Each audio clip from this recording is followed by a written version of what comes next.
Welcome into Pick 6, presented by KFAN. I'm Tatum Everett alongside voice of the Vikings, Paul Allen. We got Gabe Henderson over here from Vikings Entertainment Network. We are inside the indoor practice facility here at TCOPC, and we're going to do the show from here. Why not? There's really no guys here anymore. Yeah. Minicamp is in the books. We've got this dead period. So we figured we'd take some of your fan questions. And the first one is actually coming from Robert Douglas at Derby Caddy. And this is one that we all three are going to answer ourselves. What was your biggest takeaway from OTAs and minicamp? And as usual, Paul, Gabe, 30 seconds on the clock for each of you, and we'll get it going with PA. Yep, they're going alphabetically. Alan, get it? For me, it was how quickly the defense picked up on the nuance of the 3-4 set, 3 down linemen, 4 linebackers. Now, the Vikings haven't run a 3-4 base here in 40 years. So the 3-4 will be a base, in my opinion, but it's not like it's going to be the only form of defense they play. But having smart players like Eric Kendricks, Danielle Hunter, Zadarius Smith, Harrison Smith, rookie Lewis Seen, they picked it up lickety-split. It's going to be nice. Right on the money. Not too shabby, PA. You got producer guy here with the rap acting like it's my first day doing something like this, but it's all good. We've done a few of these with the 30 seconds. Let's see how you do, Gabe. What is your biggest takeaway from OTAs and minicamp? No pressure at all. Biggest takeaway, I'm gonna go offensive side of the ball. I'm going to talk about how quickly they figured out this offense, even though a lot of the guys are saying this is the most complex / confusing offense that they have been a part of. And the fact that football is back and we get to see the ball being thrown around, I think that is something that you can take away too. But just seeing all the different formations that we saw these receivers lined up in, JJ in the slot, Adam outside, Adam in the slot, Dalvin catching the ball. There's so many variations to this offense, and I'm excited to see how it's going to be in the fall of this year. Not too shabby. Agreed with you on that one. I think my biggest takeaway from OTAs and minicamp would just be the fact that we saw the majority of the players all report for voluntary OTAs. It was great to see so many faces here, and that's so important as they do the install, as you mentioned, Gabe. There's so many different plays, not plays necessarily, but the terms, the terminology, the playbook is larger, but they're all starting to go with this install. The smoother, the better, with more people around here. And my last point, while I have about 5 seconds left, is that the vets got some rest, where the younger players got a few more reps, which is good to see as they continue to build this new team around all the new staff. Let's start the season right now with, you're playing fast, holy cow. Always playing fast. Speaking of playing fast, that goes to our next question for you, Paul. Yeah. And this is from Sportsman Nate at 4Sticks Nate. TE, tight end, not me. What are the Vikings going to do about the tight end position? I'm very concerned seeing it's a tight end league now. Tight end is a very important part of the offense. You know, and when that question was presented to me as one of the options that supposedly I thought I had, but I didn't have, it was kind of strong arm to me, but that's okay because I can answer all these questions. I don't understand the question because Irv Smith Jr. at last sight was pretty good. So Irv Smith Jr. is a good starting point from a tight end standpoint, but not every tight end is Travis Kelce, Tony Gonzalez, or Antonio Gates. You know, blocking and pass protecting matter too. We're cool at tight end. I'm telling you, we good. Throwing some shade at the questions. I see how it is. I see how it is. Hopefully this one's not too shady of a question for you, Gabe. This is coming to us from Bacon Jr. Bacon, I love that. Bacon Jr. Right up your alley. Bacon makes everything better. Hey. All right, how are we going to show up on our first game day, and how will our game plan improve with a new GM and head coach? How has it been going working with a new head coach, and how have things changed? PA, so I'm thinking we show up in purple helmets, white or purple jerseys. No, seriously, I think we show up with a lot of energy in week number 1. And just speaking of the offense that I talked about earlier, we're going to see a lot of different variations of plays, a lot of things Vikings fans haven't seen at all before. And one thing about having a head coach that has never coached in the NFL or have called plays in the NFL before as a head coach is that no one has film on him. So the first 3 to 4 to 5 to 6, 7 games, that can really play into our benefit, and hopefully that gives this Vikings a really hot start this year. Just quickly, the way you set that up was so beautiful, and the question's good.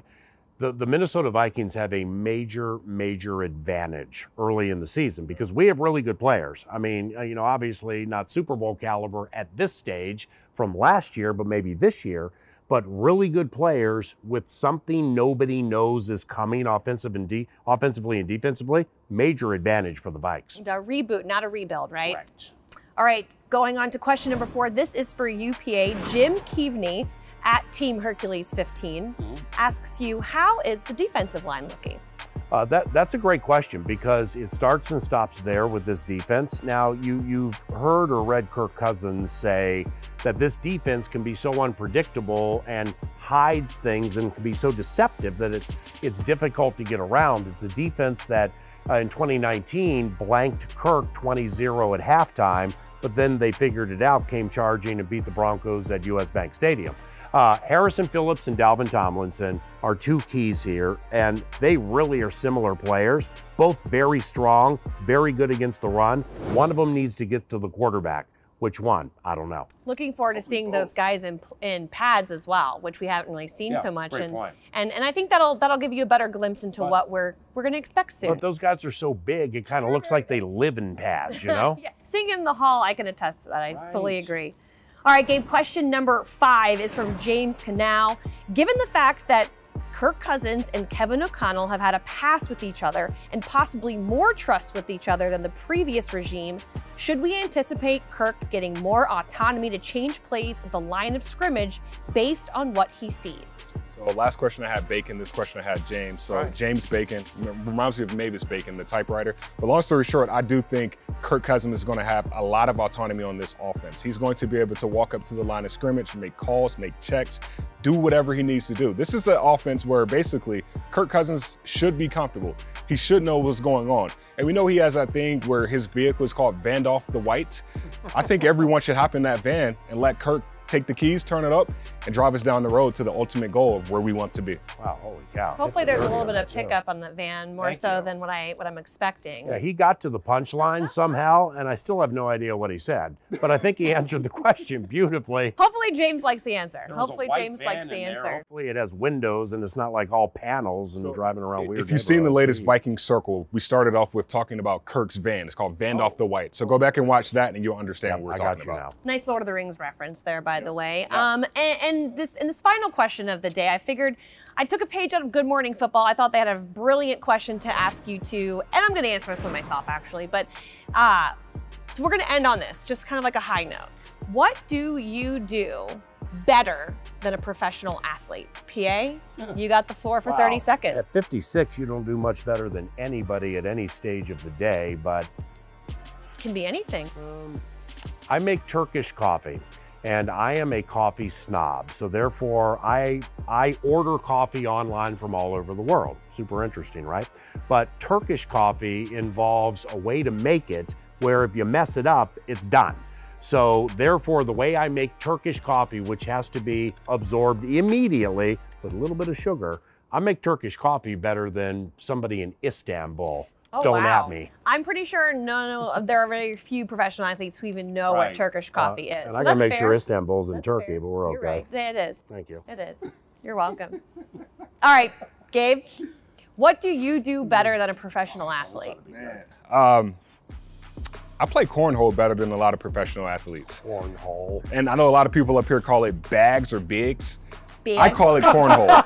And I know a lot of people get depressed around after late June, mid-July. But when the ACL tournaments, American Cornhole League tournament and championships come on, I'm glued into the TV because I love watching their form. And when I'm at any party or any picnic, best believe, cornhole, I haven't lost. I beat my dad this past year. It's the first time I ever beat my dad in anything. So here he is from North Carolina. You're from Louisiana. I'm from Washington, D.C. So we all can appreciate bag sounding like big or like roof sounding like roof. We can. Yeah, the Bloodhound Gang, the roof is on fire. That's why it's not called the American Bags Championship. The American Cornhole, ACL. For me, I realized as we were going through thinking about what could I do better than a professional athlete, that I'm pretty ordinary, which wasn't a great feeling.